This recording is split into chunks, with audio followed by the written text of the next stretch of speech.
Hello and welcome back to the Food Fight podcast from EIT Food, a show dedicated to exploring the greatest challenges in our food system and the innovators committed to solving them. I'm your host, Matt Eastland, and today we're exploring how, even in the face of immense global challenges, we can make the global food system more resilient. The development of global food supply chains over the past 30 years has markedly altered how food is produced, distributed, and sold. While bringing about many changes for the better, indeed, it also greatly increases the risk of disease, contamination, fraud, and abuse of our planet and many who work in our food system. And today, the food system is vulnerable to external shocks, putting stakeholders across the entire value chain at risk. So, to reduce this risk and increase food security and safety for consumers everywhere at all times, we have to collaborate to enable fairer, more resilient and transparent food supply chains. And it's a big ambition, and some would say a challenge too broad and immense to even begin to tackle. However, today I am joined by two people, Stéphane Durand and Damien, Jourdain, who have set their ambitions on doing exactly that. Stéphane and Damien are part of the Resilient Agriculture Think and Do Tank, which aims to accelerate the adoption of resilient agriculture to achieve food security and planetary health across Europe. Some goal indeed. Stéphane, Damien, welcome to the show. It's great to have you with us. Thank you. Thank you. So, some personal reflections then. I actually know you both pretty well, but for our listeners, can you just tell us briefly who you are and what you do? So I'm Damien. I'm working at Durand for the past 10 years, and first working in innovation, and then increasingly getting the impression that lots of the questions that we were raising in the food industry really had their root cause in agriculture, or that agriculture was the epicenter of a number of stakes that we are facing in the sustainability or unsustainability of the system. And so gradually I got closer to farms, to farmers, getting to know them, to visit many different farms. Also questioning what kind of intervention, what kind of solutions should be brought in to try to move towards something a little bit more resilient. So I've been dedicating the past 5 years really at working on innovation, but more what I would call innovation around organization of the system itself, to try to push a number of topics like regenerative agriculture, for instance. Amazing. Thank you, Damien. And Stéphane? Stéphane Durand. I've worked now for the last 33 years in the agri-food sector, mainly on the food side, so more the second part really of the supply chain into retail, into consumer. And in the last 11 years, so always in the work related to product development, technical safety and innovation. In the last 11 years, I moved into a university, so I work for the Queen's University in Belfast. Mm-hmm. And within this department I work for is the Institute of Global Food Security. So that's exactly what we're doing. We're evaluating the risk of supply chains across the world, and how we limit those risks or find really solution to those risks. So it's my role is slightly different to an academic in the sense that I'm trying to translate and and collaborate with lots of different partners to try to solve very, very complex systems. So that's my day-to-day job.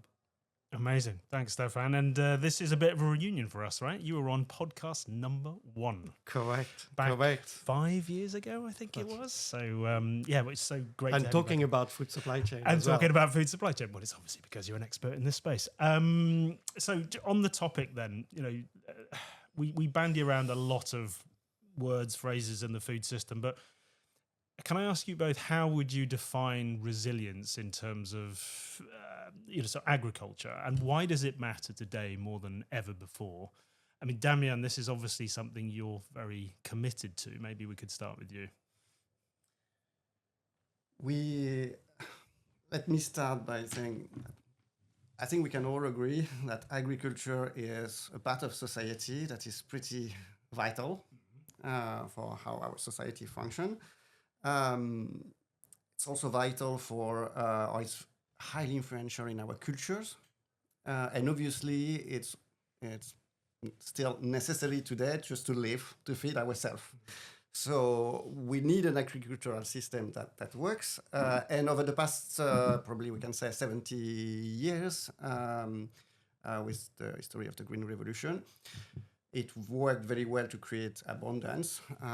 So again, repeating what we all know, created abundance, but we know that today it's getting increasingly fragile because we have maybe exploited too much of the resources that we had in stock. So now it's getting more fragile, brittle. We also know the constraints from the environmental crisis, but also geopolitical, that maybe comes even first, is going to accelerate that process of becoming more uncertain, more unsustainable for the system as it is today. So when we talk about resilience, it's really this idea of bringing back agriculture into producing food in a reliable way without depleting the stock, potentially even refilling the stock of natural resources that goes with it. That's possible. With increasing as well the human capital that goes with it. We know how farmers are in a very difficult situation themselves, in an unsustainable situation from also social point of view. The quantity of work they put, the little money they get, the little recognition they get, their age, with huge stake in renewal of generation. So those are a few elements that makes the system not sustainable, not resilient, and therefore, by opposition, we need to bring them all of these into balance as holistically as possible, and that would equal to a more resilient system. That would be anyway has to withstand the increasing constraints that we'll have to support, regardless anyway, because the climate crisis is going to bring a lot of constraint onto this system, and a lot of climatic events, etc. That will the agriculture need to be able to support.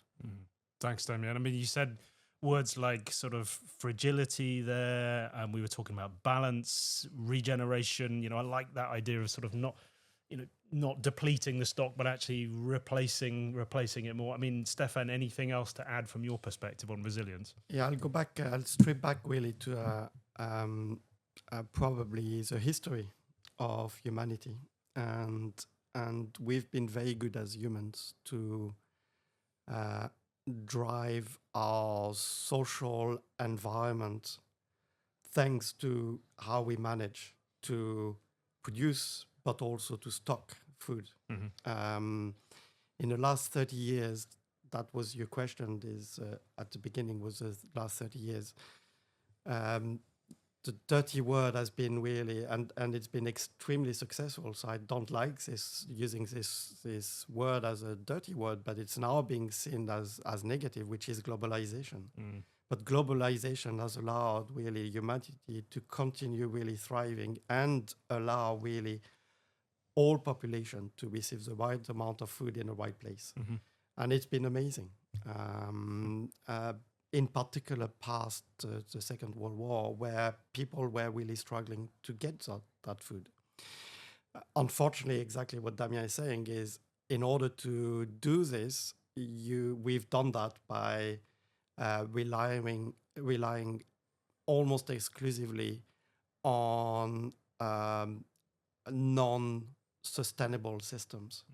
And in particular, really adding a lot of inputs that really create the non-sustainable systems. So the output is still happening, but the input has creating really this imbalance. So resilience is about really how do you absorb those shocks that is going on. And unfortunately, not just because of us, but a lot of it because of humanity is that, and because of human behavior, those shocks are increasing. So the frequency of those shocks are increasing.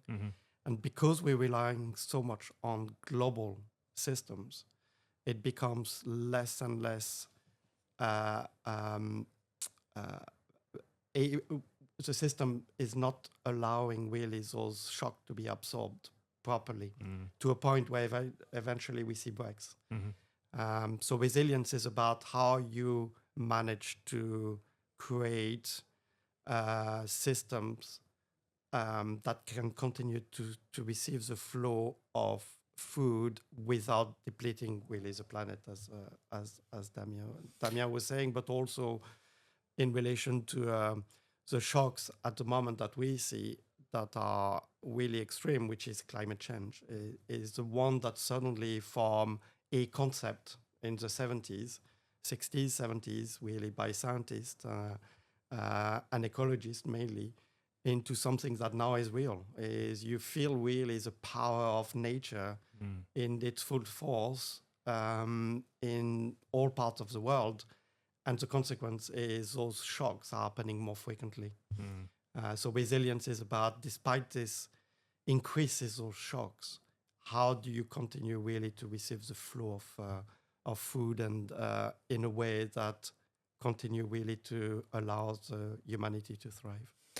Thank you, Stéphane. And I guess, we're talking about things starting to break down now. I mean, how is that affecting farmers specifically? I mean, Damien, you mentioned a few of the challenges that they're already facing, social challenges, stress, overwork. But are there any other things that you're seeing yourselves on the ground, where farmers are literally, because, we've had farmers on the show before, and I know that they're one of the hardest working people in society. But if this isn't working for them, I mean, when you say to them, you need to be more resilient, I mean, how do they take that? What's their feeling about all of this?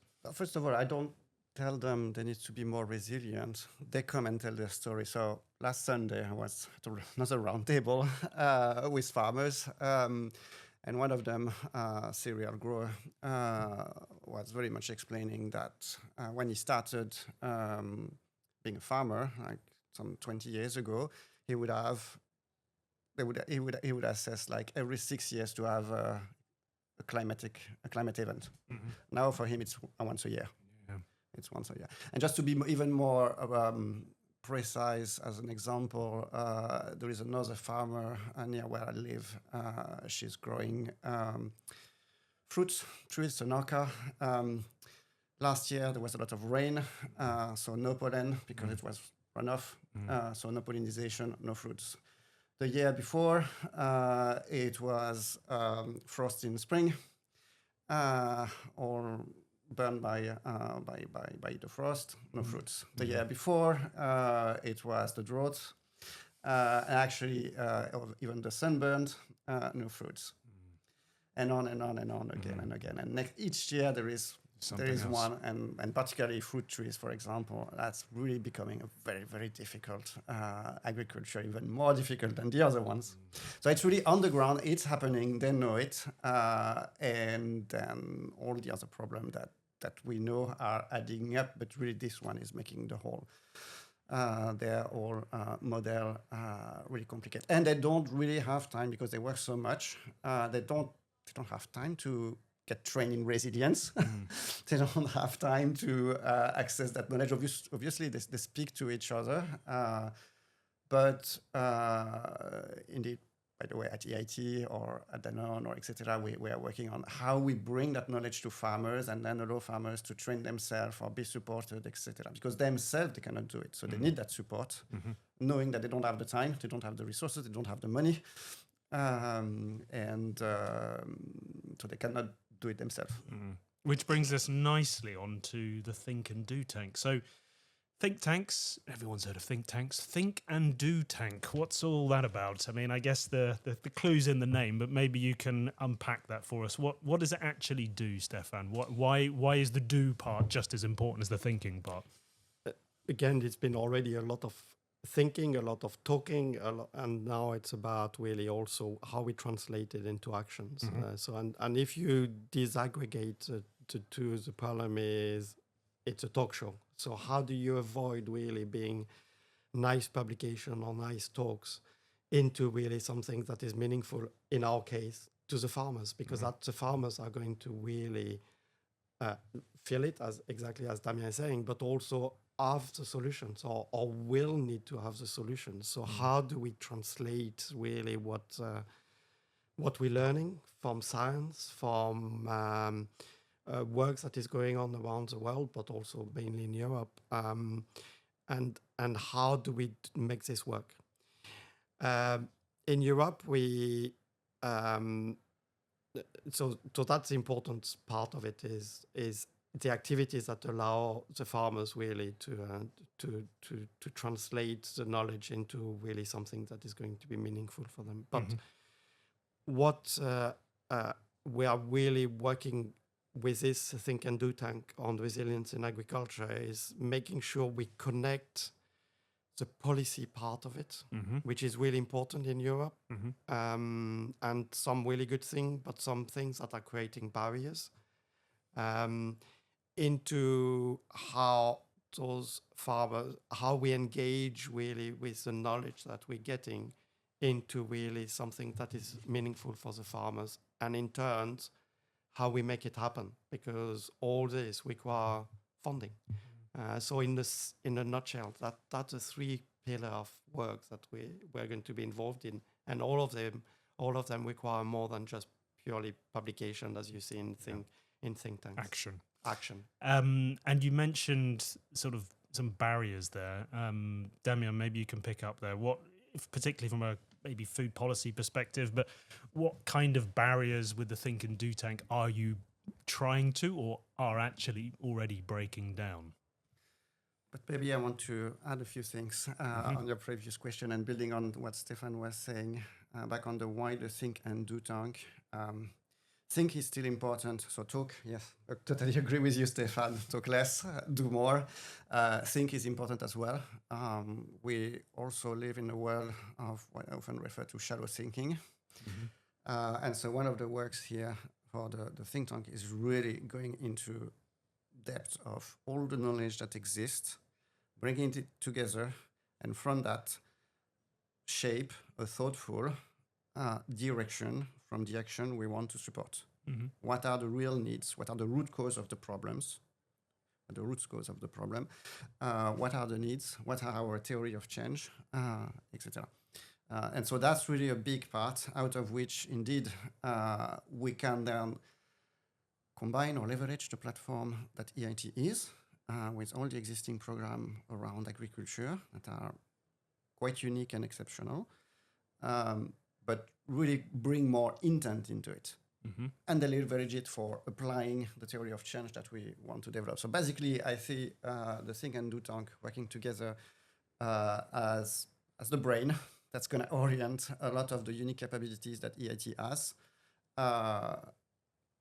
to create change on the ground and showcase it, and further through proof influence also the policy, so on advocacy and policy, and also go also to the financiers to get more support, because the quantity that we need, the amount of effort that is needed is just enormous. So basically, using that direction we want to support, that theory of change, the action, the interventions that we believe are essential for making agriculture a resilient agriculture scaling. What kind of interventions are we talking about, Damien? I mean, what are you specifically concrete on the ground? What are you looking to change? Today, we have started with EIT Food as developing this program that we call the Regenerative Agriculture Portfolio, which is taking landscapes as units of change. So we select landscapes. We are 2 or 3 that are now launched. We look at a full portfolio. It might be 5, 6, 10 in the future. That becomes a network of landscape with hundreds of farmers in each landscapes and the different stakeholders working together. So that's the capacity that we need to then enrich from having a level 1 landscape in terms of quality of the change of the agriculture, and level 2 we make it more complex and more rich, and level 3 we had some more innovations, more complexity in the good sense, to make it even more resilient, etc. So that's a big capacity that we can keep bringing. So I'm not sure it didn't go to the barriers, but in terms of enablers, that's sort of the enablers that the think tank should be an advisor and influencer within the ecosystem of EIT Food and beyond. Okay. Thank you. Can I add, please the do. point really is that also why do tank? And the do tank is really a call to actions because of the urgency. You cannot just think, you need also in order to, because of this really enormous challenge that now is coming at 100 miles an hour towards us, we need actions because of this urgency. And we see that exactly what Damien was saying with the example is now it's once a year you've got an event by a farmer. How is he coping with it? And the coping means that you really need to think about it. One of the action is on the top of the work that is going on portfolio, which is brilliant because suddenly you create really model at scale. The other part of it is also how we make society excited about really this. Education is really, really important. Upskilling, education for the young people to see that there is a future that is bright for them in this space. I mean, the average age of a farmer in most part of Europe, not everywhere, but in most part of Europe, in the UK where I live, it's 59. I was going to say, I've heard 59, 60, but it's... so in France, it's slightly younger, but 57 or something like that. So we are talking about, at the end of the day, we don't really replenish. The land is getting more expensive. It's getting harder, really, for attracting the young people into doing this work. And I think that's where EIT is also unique, and EIT Food in particular is work that we're doing in education, and education in the noble terms. I'm not talking about just education in universities. I'm talking about upskilling. I'm talking about really bringing knowledge to the people who really can do things differently. Okay. I want to add something on it because thanks for bringing it. The word that was coming to my mind is also weaving. We are, and most of the people here, and the people we meet, I mean, are non-farmer, live in cities. I am a white collar, so I spend a lot of time in front of my computer as well. I mean, most of us are completely out of touch with the ground, with the soil, with anything that makes you and me alive. And in particular, when it comes to connection with farming, we need to weave again the relationship between urban people, eaters, let's stop calling them consumers, eaters, and the farmers themselves. So weaving is something that keeps me quite busy actually also on my territory. What I'm involved as well is how do we get citizens from urban centers getting into the countryside, meeting the farmer that produce food, buying the food there, etc., and getting to know their perspective as well. That's and how do you? part of education. Is this part of the whole think and do tank? How are you weaving, that or bonding the urban people and the eaters to farmers? It's interesting because I mean, we've had those many discussions. Is the importance of engagement, engagement and communication, but in a good sense, communication as providing the right information, is getting really the citizen closer to where their food is being produced. And we, as an example, within Queen's University, we've done a really brilliant piece of work about showing that if you give the young people, and I'm talking 7 to 11 years old in our case, 1,000 of them were being were being selected for a piece of research. And it was all about not so much on the agriculture side, but it was the wider concept of the One Health. And One Health concept is about really everything is interconnected.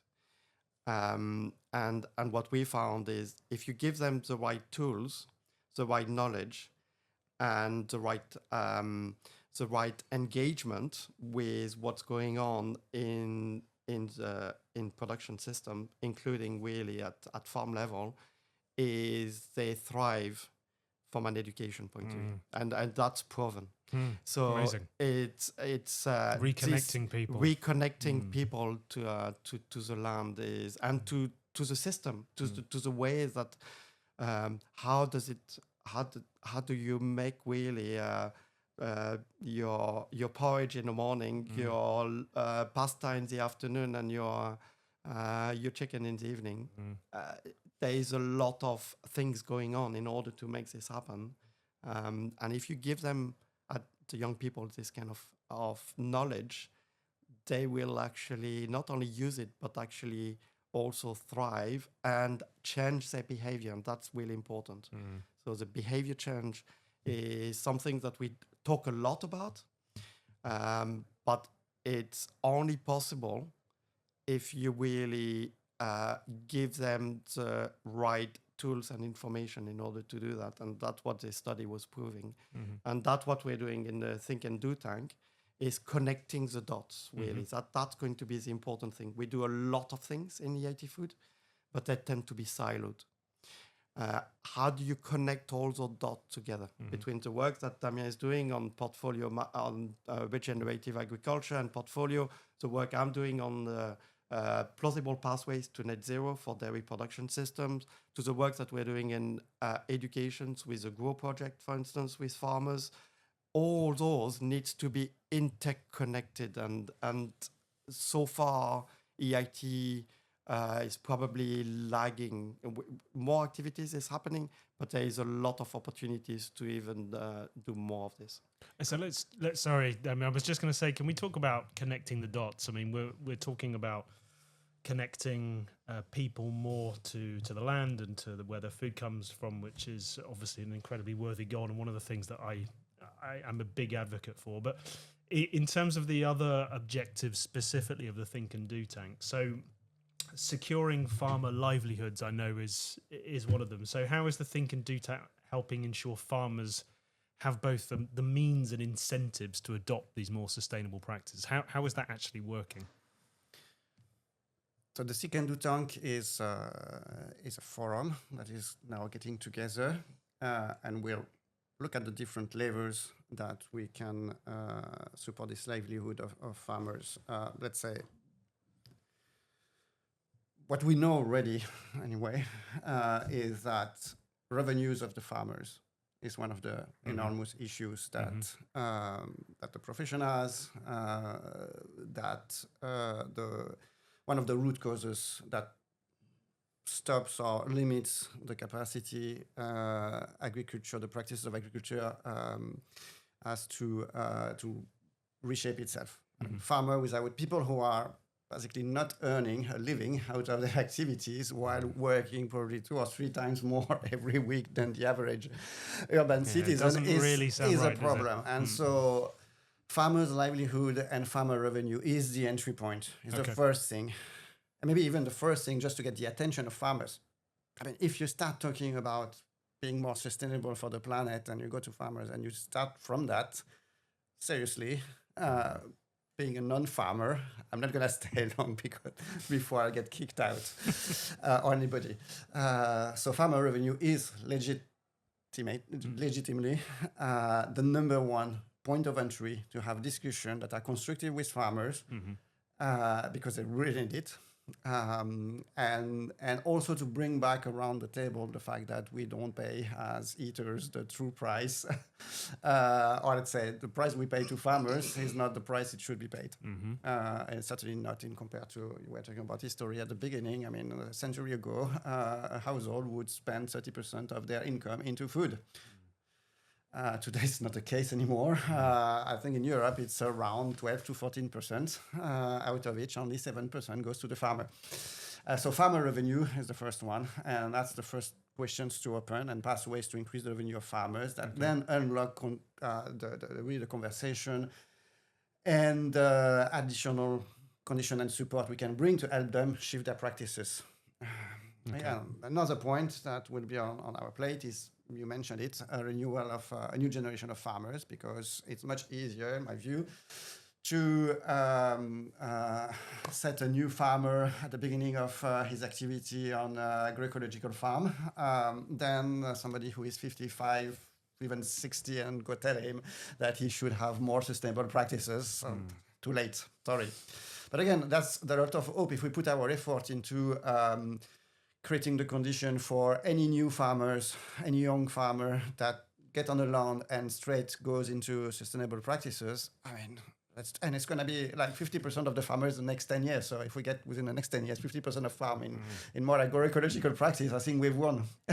So that's a space of intervention that is really critical to get. Okay. And do you see that as the key thing that needs to be changed, that you need to, attract the next generation into? I'm thinking about the solution to climate change, for example. I mean, so often farmers have been sort of had finger points at them. It's like they're actually the cause of all of this because of the things that they've had to do with the system to produce this abundance, which you spoke about, Damien. So how can, as part of the work you're doing as well with the food and think and do tank, how can agriculture become part of the solution to climate and biodiversity challenges rather than the cause? Are you specifically, because you've said entry point, it's money, but I guess one of the other key areas you've got to tackle is the climate piece. Money is a prerequisite, and it's also about fairness. We often say a fair transition. So it's a lot about fairness, and as a prerequisite to start talking. And then, of course, it's a matter of agronomy.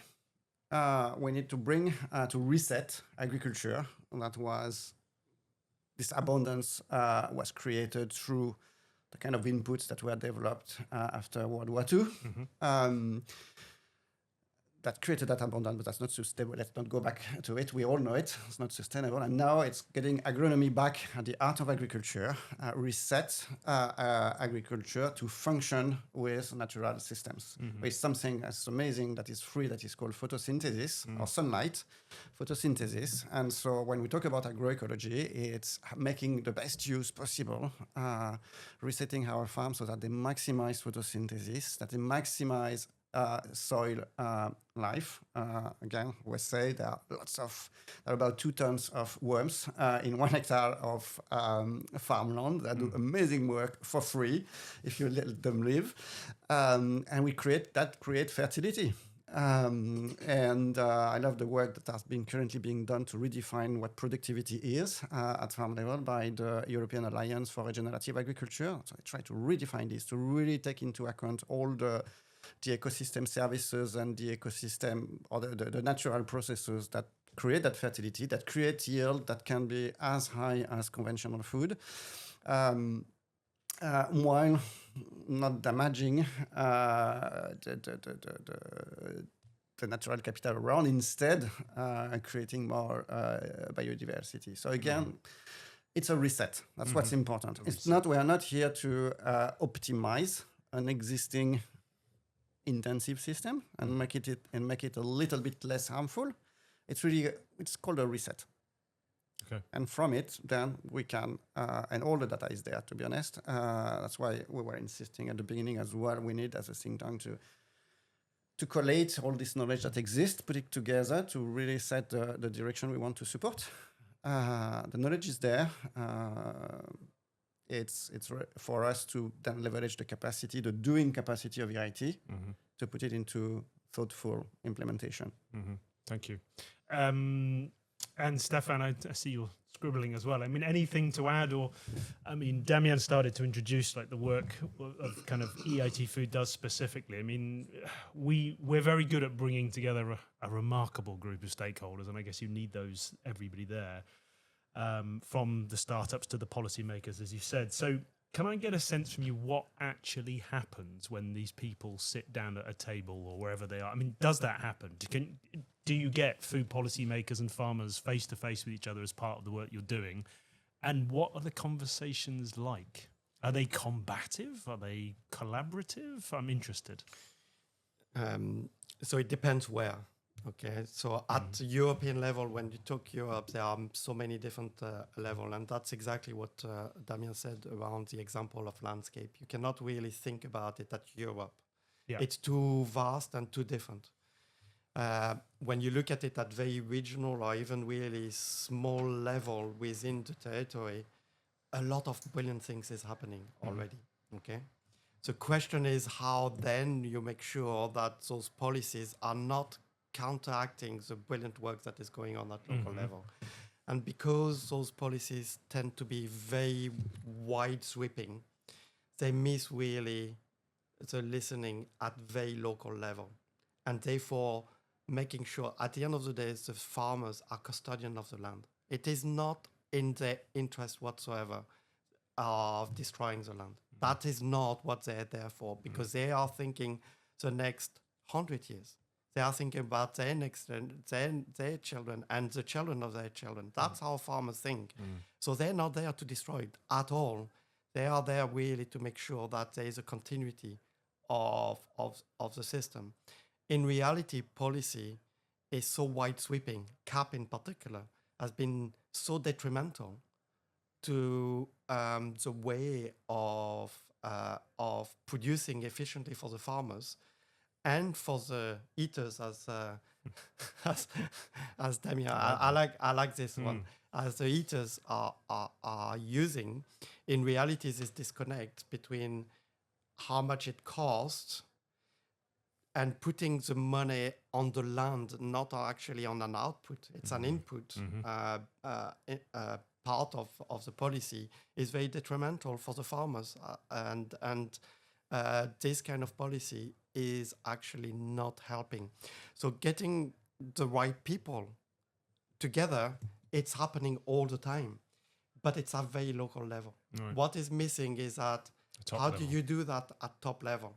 And that's where the disconnect is happening. And that's where EIT Food can make a difference. To say that we are there, not, absolutely not. But that's today, for instance, we are into a place where you will have the farmers, you will have the top decision makers within the EU.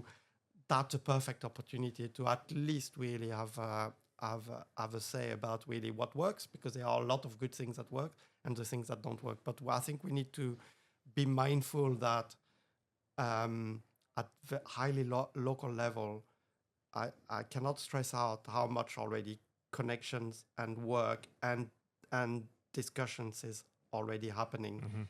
But it's not where, unfortunately, the flow of money is going to. Right. So they're doing a lot with very little. How do we really balance the fairness part of it that Damien is saying is also better reconnecting really those different small parts of the territory together. Okay. That's really a big part of it. And we were talking about it before this podcast. How do you connect all those different initiatives together? I go back really to what I said earlier, is really important, is because that will really stretch the monies that we have so much further if we can create those connections. And to jump or to build on it, EIT Food in the past few years have started this really idea or practicing this idea of relocalizing some of our activities through those landscapes. So it's kind of, how we are not only a pan-European organization that is a bit disconnected from the ground, and now with the landscape, we are landing back on territories at the right scale. And lots of reason, maybe too long here, but lots of reason to believe that a big part of the transition to resilient, regenerative agriculture system will be place-based and will happen within territories of bioregion, because it's the right scale where you have all those relationships between farmers, elected officials, citizens, administrations, etc. It can happen between those people that know each other, that already work. You have many hundreds in France, what we call territorial food projects, that assemble already these kind of people. So they want, and they already move toward creating all the kind of things that should be part of a resilient, territorialized food system, bringing resilience in territory. So that happens. And the challenge, like you said, is reconnecting our presence actually, so that those grassroots initiatives get the right support from the Europe, from organizations like EIT. And again, what we do with the landscape is the level one, I would say, to start putting in place those contexts, those territories where we intervene.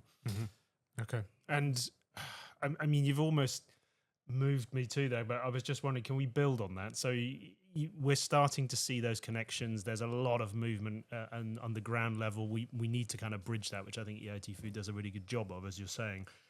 But if you then kind of play that forward, then let's kind of futurescape it. What does a resilient food system then look like for you? I mean, and I kind of asked this with a personal view. From what everything you've seen, all the work that you do, all the farmers you speak to, where are we going? I mean, what do you see is going to happen, and do you feel positive about it, Stéphane? I mentioned about the project, which is close to my heart, because I think that if we can replicate those at really in different areas, but it's plausible pathways is really important. Is giving all the tools and all the knowledge for the farmers to make at the end of the day the right decision. And the decision will always really start with economic decision, and that is how much it costs, how long it takes to get something back, and is it better after? And all this, if we can do that at scale across really, again, different territories, because that is even really across a very small region, you will have so many differences in terms of the soil, in terms of the type of culture, in terms of even really the hydronomy, so the water aspect of it is so different. You need really to be able to create those links, but you can only do that if you give the right information, and that is really plan A, B, and C, and then it's up at the end of the day. The decision makers will always be the farmers. But at this moment in time, they're being bombarded by conflictual information very often that don't add up. Definitely not for them. So it becomes unfair. We're putting all the pressure back into the people who are managing the land to solve out really something that needs to be a lot wider. And we ask them to do too much with too little. And that's very simple. And that's where the think and do tanks, that's why you can do those reflections at the thinking level, but you must translate it into the doing aspect of it. And that's why we're really passionate as a group, as EIT Food, to drive those think and do tank, not only in resilience agriculture, but actually in all areas that we're involved in, to make sure that we can do more things at scale and at speed. Okay. Scaling, speed, but also depressurizing for the farmers. I like that, Stéphane. And Damien, what's your view? Where are we going? I will take an example that exists already, which is hopefully another proof that that can be real. It's a Danone example where we have one brand, which is called Lait de Vache. Lait de Vache. That is territory-based, so all the farmers are in Normandy, and they are all organic farmers, and part of the and the brand supports them in continuously improving their practices toward becoming more regenerative. So I would call them dairy farmers that are organic and regenerative, mostly because the cows are spending most of their time outside grazing, with almost complete food autonomy on the farm. What does that say? That says that we have farms there that have very little cost of input for the farms. I'm getting a little bit technical here, but that's important because you have farmers, we were talking revenue, that produce a little bit less than conventional farming. But the inputs are lower. But the inputs are lower, and so the profitability is much higher. Actually, we have long-term contract with them, which is another element of resilience problem for farmers, an element of resilience. And on top of this is a brand that is fair trade. Fair trade means we guarantee 2 French minimum salaries for farmers. Need to know that, I'm not sure I should give the right number, but it's a huge proportion of farmers that don't have any minimal revenue, actually, or that earn almost no money. So a farmer that earns twice the minimal revenue in France, it's a huge quantity of money. Okay. So it's a real revenue for farmers. Another things that we do with that brand is that farmers don't work exclusively for Danone. We actually encourage them to have also separate, diversified selling channel for their milk or even producing their yogurt for the local. They're not being They're locked not locked, and we're Mm. actually encouraging the conversation between various stakeholders on the territory. And that's, again, creates more resilience at the level of the territory for the Danone farmers, but not only altogether. So again, it's social resilience on the territory. And I want just to finish with something that I find even more exciting in some way. No, I can't rank. But what we see, because we're doing some measurement after doing some more academic studies in the past year or so, where we look at the nutrient quality of this kind of milk that is getting from agroecological, organic, regenerative, whatever you want to call it, type of practices. And we see that not all milks are made of the same white. So basically what we see is that from this kind of system, we see a milk that is much more containing more omega-3s, more vitamin, B12 in particular, less saturated fatty acid, which are bad, actually producing even less methane. And there was, with our partner doing this, they did a clinical study a few years ago where they could connect actually the quality. So they were basically measuring the soil microbiome, and from a healthy soil, you would have more nutritional dense grass that were eaten by cows that were healthier themselves, producing a milk of a better quality that were given to breastfeeding moms. It could track a higher quality, higher, more nutrient breast milk, and even see a higher quality microbiota of the infant. Wow. Which shows the whole loop on how we as humans are connected to the land, and the more we treat well the land and the people working on the land, the better we will actually contribute to our own health. Amazing. And so that's resilience in the build. Yeah, I love that. And I like the kind of full circle nature of that. It's such a positive way to finish. I mean, just very briefly, because I think we are well out of time now, but what's next then for the Think and Do tank? What are your next goals? Well, again, we need to, at this moment we are starting. So we need to put the right governance in place. And the right governance also means to sign up to really the right charter. What is it that we're really going to push and what is it we're not going to push? It's really important. And how we're going to make it happen. So that's where we are. After that, it's about really as much engagement as possible with really the actors, the farmers, as quickly as possible. And then understanding exactly what Damien was saying, which is understanding the knowledge. Let's not reinvent the wheel, but let's build up on that knowledge and then translate it into a summary of what are the things that we want to focus on, and then really how we're going to make it happen. And that's really usually with funding. So, and I think there is an extra layers really that is important, and it's more at the EIT food level, is we need to tell stories. The storytelling is really important. We need to widen the stories. You would be amazed. I mean, I look sometimes on YouTube. Now the young farmers in particular are so connected really with the storytelling through not only YouTube or TikTok. We actually had Will the farmer on here. And we need to do more of that, tell stories really. In the UK, we've got a divisive person that has done a superb job at communicating farming, and that's Jeremy Clarkson. Okay, and Jeremy, a petrol head who was doing really crazy things with cars, started to really detail about his journey as a farmer. And that's really suddenly opening up a new world to the majority of the population. How do we do more of that? This engagement part of it and the storytelling is, because otherwise we are into our little bubble and it's nothing will happen. So that's, again, I go back to the connecting the dots. Lovely. Thank you, Stéphane. And Damien, what's next from your perspective?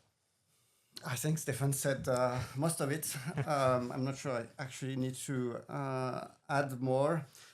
I'll maybe wrap a few things, actually, I said probably at the beginning, which is setting firmly the direction. I use the word direction, but you said it's the same, what we want to do.